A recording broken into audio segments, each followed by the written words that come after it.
Bienvenue sur la chaîne de l'église SOS Lyon. Nous espérons que ce message sera un encouragement et une bénédiction pour ta vie. J'ai un message qui est la suite du message que j'ai apporté il y a quelques semaines. Je vous l'avais annoncé. C'était un message en deux parties. Le message que j'ai apporté la première fois, c'était un message sur un mouvement inhabituel, une œuvre inhabituelle, un phénomène inhabituel. Ça vous dit quelque chose, ce message? Si toutefois vous n'étiez pas là, vous pouvez toujours le réécouter sur nos plateformes. Et j'aimerais donner la suite. Je vous avais annoncé que c'était en deux parties. Et j'aimerais poursuivre ce message aujourd'hui. Et pour cela, j'aimerais prendre un texte tout de suite avec vous dans l'Épître aux Romains, chapitre 3, verset 23. C'est un texte central. C'est un verset biblique qui fait partie des fondations de notre évangile. Quand on parle de l'évangile, ce texte englobe beaucoup de choses, résume, je dois dire, la globalité de ce que nous vivons et pourquoi nous vivons et comment nous vivons aujourd'hui. Et j'aimerais qu'on lise ce texte ensemble. Romains chapitre 3, verset 23. Car tous ont péché et sont privés de la gloire de Dieu. Heureusement, ça ne s'arrête pas là. Il y a un petit point-virgule qui fait plaisir. Et ils sont gratuitement justifiés par sa grâce, par le moyen de la rédemption qui est en Jésus-Christ. Car tous, qu'est-ce que ce tous veut dire? Tous les hommes et toutes les femmes, de toute tribu, de toute nation, tout peuple, toute couleur, tout homme est privé de la gloire de Dieu. Et c'est pas rien d'être privé de la gloire de Dieu. Pourquoi?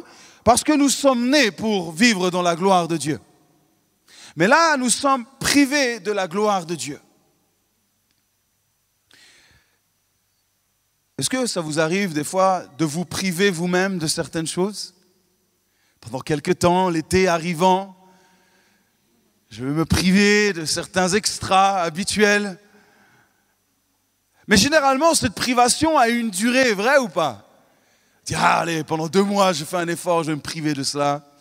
Ou pendant 3 mois, là, avant l'été, je vais faire attention à ça. Mais là, il y a une privation éternelle.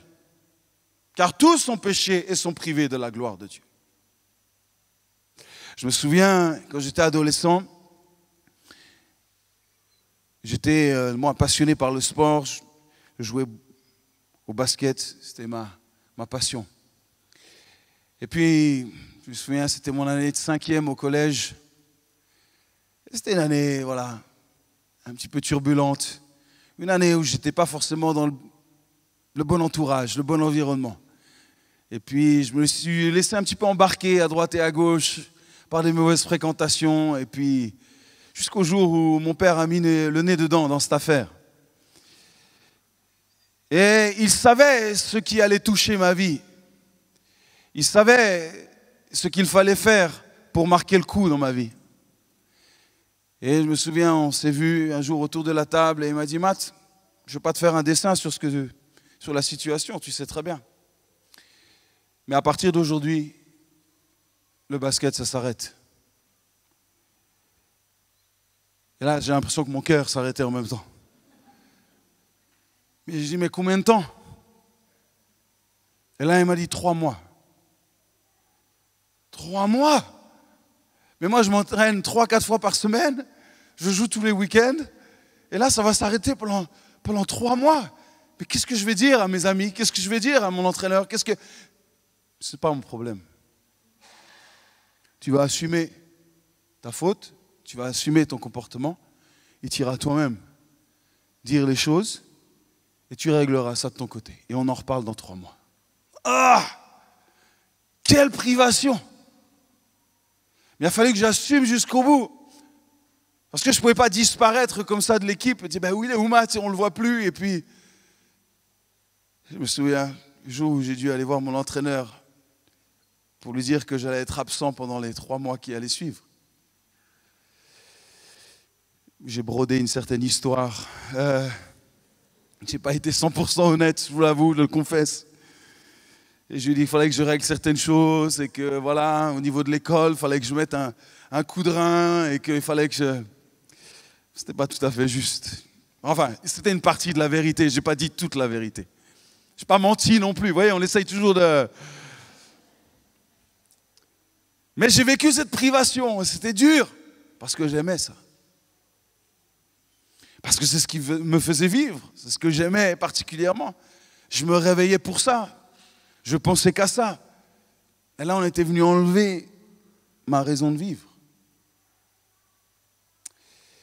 Car tous ont péché et sont privés de la gloire de Dieu. La différence avec nous aujourd'hui, c'est que nous n'avons pas connu la gloire de Dieu quand nous sommes nés. Donc l'homme né n'a pas conscience et toujours conscience que sa place première, c'est d'être dans la gloire de Dieu. Et tant qu'il ne découvre pas la gloire de Dieu, il ne pense pas forcément que là où il doit être et là où est sa destinée, c'est dans la présence de Dieu et dans la gloire de Dieu. C'est pour ça que nous annonçons l'évangile, c'est pour ça que nous transmettons l'évangile, pour que tout homme parvienne à la connaissance de la vérité que nous sommes faits pour vivre dans la gloire de Dieu, dans la relation avec Dieu, dans l'intimité avec Dieu. C'est ça la gloire de Dieu. C'est ce qui s'est passé dans le jardin d'Éden. Ils vivaient dans la gloire de Dieu, ils étaient dans cette intimité, cette communion personnelle avec Dieu. Et nous avons été créés pour cela, mais à cause du péché, je pourrais te dire, mais moi, j'ai rien demandé, moi, le péché, c'est pas moi qui l'ai fait à la base. Oui, mais c'est une conséquence. Nous subissons une conséquence qui est là depuis le début, depuis la Genèse. Et malheureusement, le péché est là. Et aussi beau qu'un petit enfant né, dans son esprit, il est pécheur. Il est séparé de Dieu, il est séparé de la gloire de Dieu. Ça ne veut pas dire que c'est un mauvais enfant et qu'on ne doit pas le regarder et qu'on doit l'ignorer. Non, ce n'est pas ça. C'est que malheureusement, son esprit, son être spirituel est déconnecté de la gloire de Dieu. À cause du péché, à cause de la nature pécheresse.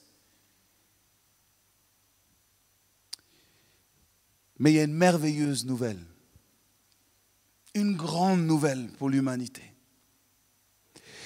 Dans ce texte ici, il y a une nouvelle que tout le monde doit entendre. C'est pour ça que Jésus nous a envoyés pour annoncer cette bonne nouvelle. Elle est là, cette bonne nouvelle. Ils sont gratuitement justifiés par sa grâce, par le moyen de la rédemption qui est en Jésus-Christ. Ils sont gratuitement justifiés par la grâce en Jésus-Christ, notre Rédempteur. Celui qui est venu mourir sur une croix, celui qui est venu nous réconcilier avec la gloire de Dieu. C'est cette bonne nouvelle aujourd'hui que quiconque croit dans cette bonne nouvelle est gratuitement justifié par la grâce.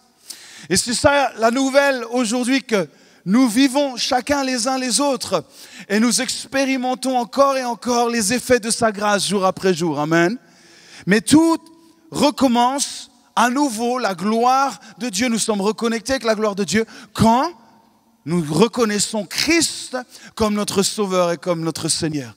C'est la plus grande nouvelle que le monde a besoin d'entendre encore et encore.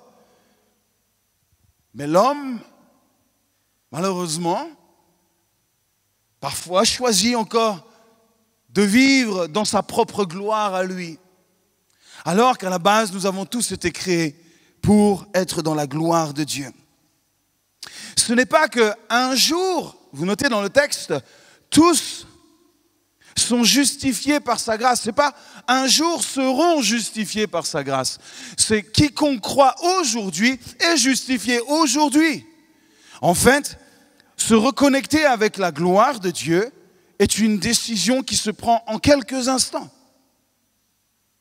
mais qui se vit toute une vie. Mais il y a une décision.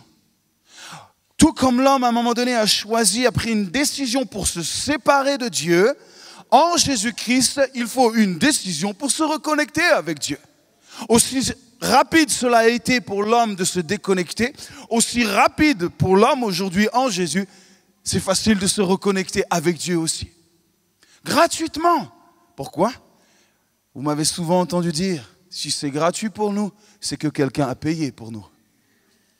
Oui, il a payé de sa vie, de son sang. Il a payé, Jésus-Christ a payé pour chacun d'entre nous, pour le monde, pour que le monde soit justifié, est justifié. C'est pour ça que quiconque croit maintenant est déjà justifié. Pourquoi? Parce que sa justification a été donnée il y a 2000 ans sur une croix. Et c'est toujours d'actualité, par la grâce de Dieu manifestée, par le don de Jésus-Christ, son Fils. La grâce, en grec c'est le mot charis, la grâce. Dieu donne absolument tout ce qu'il est et tout ce qu'il a pour ceux qui peuvent lui donner quelque chose en retour. Là, vous auriez pu dire, mais non, c'est pas ça. C'est pas ça la gratuité.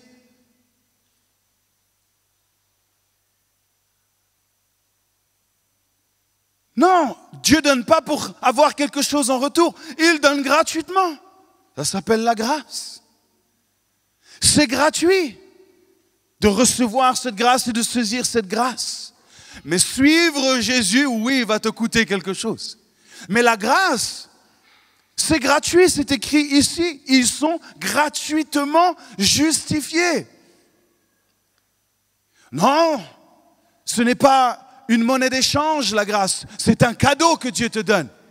C'est un cadeau qu'il t'a déjà fait. Et celui qui veut s'en saisir peut prendre ce cadeau aujourd'hui, afin que sa vie soit changée. Non, il l'a fait pour ceux qui ne méritaient rien, comme vous et moi. On ne méritait rien et pourtant il nous a fait ce cadeau. Gratuitement, justifié. Jésus est venu rempli, plein, totalement plein, couvert de grâce et de vérité. Lui, la grâce incarnée, comme il est dit dans Jean chapitre 1, verset 14. Et la parole a été faite chair et elle a habité parmi nous. Il est parlé de Jésus ici, ok? Jésus a été incarné, la parole a été incarnée en Jésus et elle a habité parmi nous, ici sur la terre. Comment? Pleine de grâce. Jésus était débordant de grâce, plein de grâce. Il était la grâce. Il est notre grâce. Jésus est notre grâce. Il est ma grâce. Il est ta grâce. Il est la grâce pour le monde. Même si le monde ne l'accepte pas, il reste la grâce pour le monde. Même si les hommes ne s'en attachent pas, même si les hommes ne s'en saisissent pas, il est la grâce de ce monde. Il est la bonne nouvelle que le monde a besoin d'entendre. C'est pour ça que nous ne devons jamais nous lasser d'annoncer la bonne nouvelle de la grâce en Jésus-Christ. Parce que tout homme est justifié gratuitement en Jésus-Christ. C'est le plus beau des messages. Il n'y a pas plus beau message que d'être reconnecté à la gloire de Dieu en Jésus-Christ. C'est le plus grand des messages, le plus puissant des messages. Pleine de grâce et de vérité. Et nous avons contemplé sa gloire. Vous voyez ? La grâce est connectée à la gloire. Et nous avons contemplé sa gloire. Une gloire comme la gloire du Fils unique venant du Père, venu du Père. Ça, c'est la première étape d'un nouveau-né dans la foi chrétienne. Il découvre la grâce. Si tu te vois et si nous nous voyons comme un petit pécheur, tu auras besoin d'un petit sauveur. D'un petit Jésus dans une crèche que tu vas visiter une fois par an. Mais si tu te vois comme un grand pécheur, séparé de Dieu pour toute l'éternité, alors tu as besoin d'un grand sauveur qui s'appelle Jésus-Christ. Et j'aimerais nous dire, nous avons un grand sauveur. Oh, nous avons un grand Seigneur, un grand Rédempteur qui a pris tous nos péchés. Nos péchés passés, nos péchés présents et même nos péchés à venir. Il les a déjà pris, nous sommes déjà justifiés par sa grâce. C'est pour ça que quand nous avançons avec Jésus, nous ne sommes pas sous le poids de la condamnation, mais nous marchons avec l'assurance que nos péchés sont pardonnés. Et nous avons une confiance pour entrer dans la gloire de Dieu en tant qu'enfants de Dieu. C'est extraordinaire, ça c'est le message de la grâce. Et puis, une fois que nous avons reçu cette grâce, on voit et on va lire un texte qui nous en parle, que cette grâce, elle va évoluer, elle va grandir. Elle va se révéler encore et encore davantage à nous. Regardons Actes chapitre 4, verset 32. Pourquoi ? Parce que nous voulons vivre le livre des actes, n'est-ce pas ? C'est notre vision. Actes chapitre 4, écoutez ce qui est dit. Verset 32. La multitude de ceux qui avaient cru.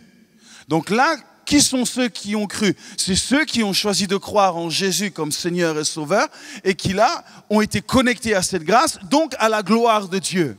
Ok, donc c'est de ces chrétiens-là. La multitude de ceux qui avaient cru n'était qu'un cœur et qu'une âme. Ça, c'est l'effet de sa grâce. Il n'y a plus de différence. Nous sommes tous fils et filles du roi des rois. Nous sommes tous ensemble, d'un même cœur et d'une même âme. Écoutez, nul ne disait que ses biens lui appartenaient en propre, mais tout était commun entre eux. Les apôtres rendaient avec beaucoup de force témoignage de la résurrection du Seigneur. Vous voyez, les apôtres annonçaient l'évangile avec force. Ils répandaient cette bonne nouvelle. Ils annonçaient la mort et la résurrection de Jésus. Ils annonçaient l'évangile qui justifie gratuitement le pécheur. Et c'est ce que les apôtres faisaient constamment, tous les jours.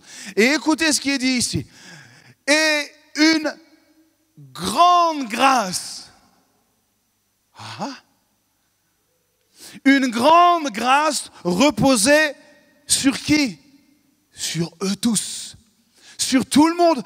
Une grande grâce. Alors ça veut dire qu'il y a la grâce et puis soudainement il y a une grande grâce après. La grâce évolue. Il y a une évolution, une progression de la grâce. Et là il nous est dit qu'une grande grâce reposait sur eux tous. Car il n'y avait parmi eux aucun indigent. Tous ceux qui possédaient des champs ou des maisons les vendaient, apportaient le prix de ce qu'ils avaient vendu et ils le déposaient aux pieds des apôtres et l'on faisait des distributions à chacun selon qu'il en avait besoin. Ce que j'aime dans ce texte, c'est que ça commence par la multitude de ceux qui avaient cru n'était qu'un cœur et qu'une âme. Vous voyez où ça démarre ? Ça démarre au fond de nos vies. Ça démarre par cette restauration avec Dieu dans nos cœurs, dans notre âme, dans notre esprit. C'est intérieur. Mais la grande grâce, c'est l'extérieur. Ça commence à l'intérieur et la grande grâce s'exprime à l'extérieur. Vous me suivez ? La grâce vient toucher ta vie, vient restaurer ton cœur avec Dieu, mais ça ne s'arrête pas là. Ça ne doit pas s'arrêter là. Et j'aimerais nous encourager, Église, cet après-midi, ça ne peut pas s'arrêter là. Nous ne voulons pas que ça s'arrête ici. Pourquoi ? Parce que là, le texte nous dit qu'il y avait une évolution possible, passer de la grâce à la grande grâce.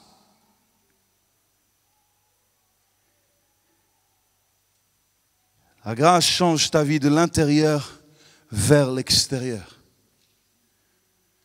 Tellement important de comprendre cela.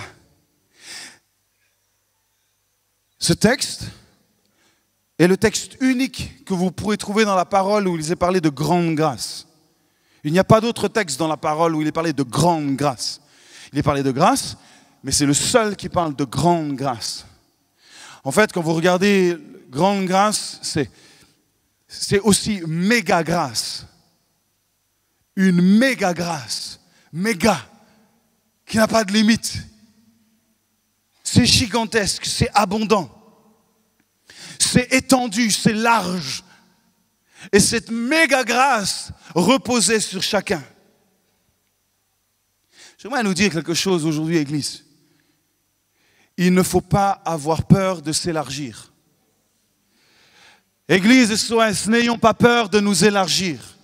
J'ai entendu tellement de fois des gens dire oui, mais après qu'on va s'élargir, on ne sera plus comme avant, on va plus se rencontrer comme avant, ça sera différent. Oui, ça sera différent, parce que la méga grâce reposera sur nous. Elle reposera sur chacun d'entre nous. N'ayons pas peur de la multitude, n'ayons pas peur. Cette multitude, n'oublions pas, ils sont passés de quelques dizaines de disciples à 3000 d'un jour à l'autre. 3000. Ils auraient pu dire, mais ça y est, ce ne sera plus comme avant. On ne pourra plus jamais se retrouver dans la chambre haute à 120 et prier comme entre nous. Non. Non, plus jamais, effectivement. Mais la méga grâce reposera sur vous. La méga grâce repose sur chacun d'entre vous aujourd'hui. La multitude sera unie de cœur et d'âme. Waouh, ça c'est extraordinaire. La multitude, j'aimerais vous le dire et nous le rappeler, la multitude n'est jamais un obstacle à l'unité. Il y a tellement de gens qui pensent là, disent oui, mais si on grandit, on ne sera plus jamais unis comme avant. C'est faux. C'est un mensonge de l'ennemi qui cherche simplement à nous laisser enfermer là où nous sommes aujourd'hui. Nous le voyons ici, c'est clair que Dieu a un cœur pour une multitude. Dieu est celui qui veut sauver tout homme et toute femme sur la terre. C'est Dieu qui a envoyé son Fils unique, qui a donné tout ce qu'il avait. Pourquoi ? Pour que le monde soit sauvé. Que chaque homme et chaque femme entendent le message de l'Évangile. C'est pour ça que Jésus ne reviendra pas tant que le message n'aura pas été annoncé à tout homme et à toute femme sur la planète. Il l'a dit, je veux que mon message soit entendu, que toute ethnie entende parler de la bonne nouvelle et alors je reviendrai. Mais il faut que tout le monde ait une chance d'entendre ce message. Je veux tout le monde, je veux un maximum de monde. Il veut la multitude.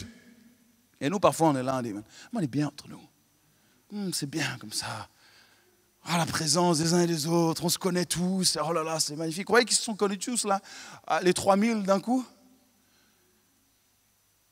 Non, mais une grande grâce a commencé à reposer sur chacun d'eux. Cette grande grâce. Moi, j'ai envie d'expérimenter cette grande grâce encore et encore. Oh, je veux me préparer à vivre cette grande grâce. Je veux soupirer à cette grande grâce. La véritable grâce t'emmènera sur le chemin de la méga grâce. Nous sommes tous en chemin pour la méga grâce. Ne nous arrêtons pas. Ne limitons pas l'effet de sa grâce. Ne limitons pas cela. La méga grâce, comme nous le voyons ici dans ce texte, elle ne se vit pas seule dans son petit coin. Vous aspirez à vivre une petite vie chrétienne dans votre petit coin, vous pouvez, ça s'appelle la grâce. Vous aspirez à vivre avec une multitude, à expérimenter la grandeur et la gloire de Dieu, ça s'appelle la méga grâce. Libre, à vous de choisir ce que vous voulez. Vous êtes gratuitement justifiés, effectivement. C'est l'effet de sa grâce. Mais l'effet de sa méga grâce. Cette grâce encore plus évoluée, cette grâce encore plus grande, chacun peut l'expérimenter aussi. Mais elle se vit avec une multitude. Avec cette multitude. Effectivement, cette méga grâce reposait sur eux tous. Elle reposait sur eux tous. Cette méga grâce reposait sur tous.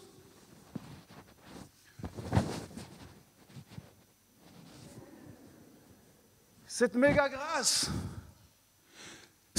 grâce reposait sur chacun, pas uniquement juste sur les apôtres, pas uniquement sur ceux qui annonçaient l'évangile, mais cette méga grâce reposait sur chacun. Il y avait une bénédiction particulière, il y avait une approbation du ciel particulière sur ce que les disciples avaient choisi de vivre à ce moment-là. Ils ne voulaient pas se limiter à ce qu'ils vivaient simplement entre eux dans cette chambre haute. Ils se sont dit, mais il y a quelque chose de plus grand encore. Et c'est ce que Dieu était en train de faire et ils ont accueilli cette multitude. C'est pour cela que Acte 4, nous voyons qu'ils étaient tellement unis de cœur, d'âme. Ils se sont dit, mais on ne peut pas laisser les autres comme cela. C'est pour cela que la méga grâce a emmené une générosité extrême. Ce n'est pas les apôtres qui ont dit « Oh maintenant ce serait bien que vous vendiez vos maisons et que vous vendiez vos propriétés pour vraiment faire en sorte que tout le monde puisse avoir quelque chose. » Non. C'est le peuple qui était recouvert d'une méga grâce. C'est le peuple qui s'est mis en route pour vivre l'extraordinaire de Dieu. Et ils ont fait tout ce qu'ils ont pu pour le faire. Et ils se disent « Mais moi j'ai peut-être un champ que je pourrais vendre et que je pourrais donner. Oh moi j'ai peut-être une maison là qui est là et je pense que je peux me séparer de cela parce qu'il y a des besoins ici. Il faut qu'on accueille la multitude. Il faut qu'on reçoive la multitude. On ne peut pas juste rester comme ça entre nous, ce n'est pas possible. Nous devons prendre soin de ce que Dieu nous a confié, de ces 3000 hommes et femmes qui sont là, nous devons en prendre soin. Et ils ont fait ce qu'ils pouvaient faire, avec ce qu'ils avaient. Et cette méga grâce reposait sur eux tous. Aujourd'hui, que voulons-nous, Église SOS? Nous voulons une grâce ou nous voulons expérimenter d'être couverts ensemble par la méga grâce?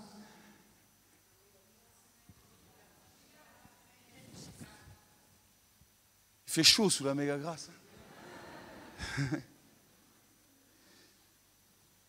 Merci. Que voulons-nous? J'aimerais nous dire, nous voulons être une église qui aspire et qui se prépare à recevoir une multitude. Nous voulons vivre cela. Nous voulons vivre le livre des Actes. Je ne peux pas croire que Dieu a dit, c'est bon, Église SOS Lyon, c'est bien. Vous avez fait ce qu'il fallait pendant ces 5 dernières années. Restez tranquille maintenant. Je ne peux pas croire, ce n'est pas le cœur de Dieu. Si nous pensons comme cela, c'est que nous allons être une église sans cœur, sans compassion. Nous ne voulons pas être de ceux qui croient que ça va s'arrêter maintenant. Dire ça y est, on a atteint, on a un bon petit nombre, on a un bon petit noyau, ça tourne, l'église avance, il y a du service. C'est bien, on est bien comme ça entre nous. Non, non, non, non. Nous voulons nous préparer, nous voulons anticiper la venue d'une multitude. Et pourquoi? Parce que nous voulons expérimenter encore l'évolution de cette grâce. Nous voulons entrer de la grâce à méga grâce, à méga méga grâce, à méga méga méga méga grâce. Et vous savez quoi? La grâce de Dieu n'a pas de fin. Mais c'est nous qui choisissons de là où nous voulons aller, frères et sœurs, tous ensemble. Et je crois que beaucoup de cœurs ici, je suis simplement le porte-parole de beaucoup d'entre nous qui aspirent à vivre cette méga grâce. Et je crois que c'est ce qui est en train de se passer. La grâce, c'est pour toi. La méga grâce, c'est avec les autres. La grâce, c'est recevoir gratuitement. La méga grâce, c'est pouvoir offrir gratuitement. Que voulons-nous? Oh, moi je suis sous la grâce. Oui, c'est vrai. Mais moi je veux être sous la méga grâce. La méga grâce, c'est moi maintenant je peux offrir gratuitement. Je peux donner gratuitement. Ce que j'ai reçu, je le donne. Je l'offre. À l'image de celui qui m'a sauvé, à l'image de celui qui est l'exemple de ma vie, le sauveur et le Seigneur de ma vie. La grâce, c'est quoi? La grâce, c'est avoir une église pour soi. Pour moi, pour combler mes besoins. Pour moi, pour mes enfants. C'est une grâce, c'est vrai. Mais la méga grâce, c'est être une église pour ceux qui n'en ont pas. C'est ça la méga grâce. C'est pour ça que nous voulons vivre le livre des Actes. Être des pasteurs pour ceux qui n'ont pas de pasteur. Être une église pour ceux qui n'en ont pas ou qui n'en ont plus ou qui n'en ont jamais eu. Nous voulons être cette église qui vit cette méga grâce. La grâce que Dieu nous donne est suffisante pour tous nos besoins. Et j'aimerais vous le dire. La grâce est suffisante pour combler tous vos besoins et tous nos besoins. Mais la méga grâce nous permet de rester unis avec une multitude. Ça, c'est la méga grâce. Avec une multitude. Jean chapitre 1, verset 16. Et nous avons tous reçu de sa plénitude et grâce sur grâce. Grâce sur grâce. Il y a même un chant qui a été écrit qui s'appelle Grâce sur grâce. Grâce sur grâce. Voyez, ne t'arrête pas, ne nous arrêtons pas à la grâce que nous avons aujourd'hui. Il y a une grâce encore plus grande que celle que tu as expérimentée. Tu es en route pour la méga grâce. Et pour être en route pour la méga grâce, il faut se détacher de la seule grâce que tu as reçue pour toi et commencer à offrir cette grâce à quelqu'un d'autre. Ça, c'est la méga grâce. Et la Bible dit que si tu prends soin de ceux-là, Dieu dit lui-même, moi je prendrai encore plus soin de toi. Si tu t'occupes des affaires de mon Père, du royaume de mon Père, moi je m'occuperai personnellement de tes affaires. Vous voyez? Peut-être là on se dit, oh, effectivement j'ai peut-être besoin d'entrer dans une nouvelle grâce. Ma grâce a besoin d'évoluer. Oui, tu es sauvé, tu es pardonné, tu es justifié, mais ça va plus loin que cela. Grâce sur grâce. Et là, on voit que les disciples ont expérimenté ça, cette multitude. Et si notre désir est de tout faire dans notre possible, comme l'Église primitive, pour que d'autres le vivent aussi, alors nous allons expérimenter cela tous ensemble. Et mon souhait, c'est que tous ensemble, on expérimente cette méga grâce. Que personne ne soit laissé de côté, mais que tout le monde l'expérimente. Et qu'est-ce qu'ils ont fait? Ils ont expérimenté et exprimé une générosité extrême qui venait directement de cette grâce. La générosité s'est exprimée. Ils ont partagé, ils nous ont dit. La première chose qu'ils ont fait, c'est de dire, mais ce qu'on a, on ne doit pas le garder pour nous, on doit le partager à l'image de Dieu qui a envoyé son Fils pour nous partager, pour nous donner ce que nous ne pouvions pas avoir nous-mêmes. Et c'est ce qu'ils ont fait. Ils ont partagé. Et cette grâce s'est installée sur eux. Dieu ne pouvait qu'approuver cette démarche. Dieu ne pouvait dire, mais vous faites bien les amis. Pourquoi? J'ai une question. À qui appartient la multitude qui vient d'être sauvée? Les 3000 qui viennent d'être sauvés, à qui appartient cette multitude? À Dieu. C'est à Dieu. Cette multitude appartient à Dieu. Ce sont des enfants de Dieu, des fils et des filles du roi. Elles appartiennent à Dieu. Donc Christ a dit à ce moment-là, oh, mais ça me touche. Vous voulez vous occuper de mes enfants. Vous voulez vous occuper des miens. Vous voulez prendre soin de ceux qui sont tout fraîchement nés de nouveau. Mais je ne peux qu'approuver cela. Alors vous allez vivre ma méga grâce. Si vous voulez vous occuper de mes besoins, je pourvoirai à vos besoins. Matthieu 6, 33. Cherchez d'abord le royaume des cieux. Qu'est-ce que ça veut dire? Chercher à faire avancer le royaume des cieux, à faire prospérer le royaume des cieux, à prendre soin du royaume de Dieu. Prendre soin du royaume de Dieu. Qu'est-ce que c'est le royaume de Dieu? C'est le règne et l'autorité de Christ manifestés dans chaque personne qui rencontre Christ. Donc à prendre soin du troupeau. N'attendez pas que ce soit simplement Sarah ou moi qui prennent soin de tout le troupeau. N'attendez pas que ce soit simplement les responsables de groupes de vie qui s'occupent du troupeau. Mais chacun a la responsabilité de prendre soin de son frère, de sa sœur qui est à côté. Et si tu commences à avoir ce mindset, cet état d'esprit, tu vas expérimenter la méga grâce.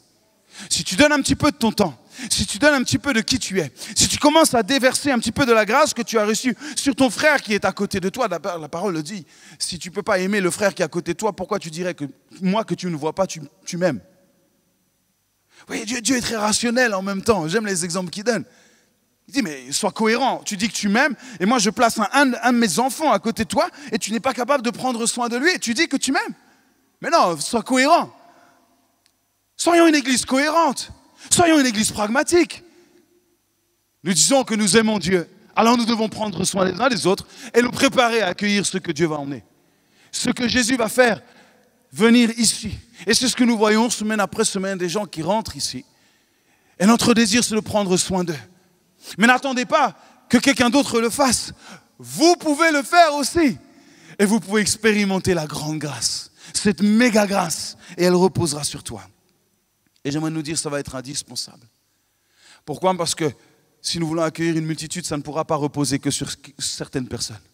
C'est impossible. Mais Dieu veut nous sensibiliser, Dieu veut nous préparer, Église SOS, chacun, les uns et les autres, à nous préparer à accueillir cette multitude. Et à examiner nos cœurs. Dis, suis-je prêt aujourd'hui à exprimer une certaine générosité vers mon frère, vers ma sœur qui en a besoin aujourd'hui.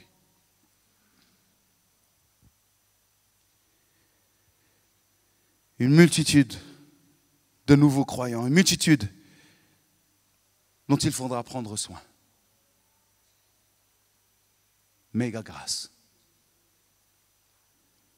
Oh, une multitude de besoins logistiques, une multitude de besoins humains, une multitude de besoins financiers.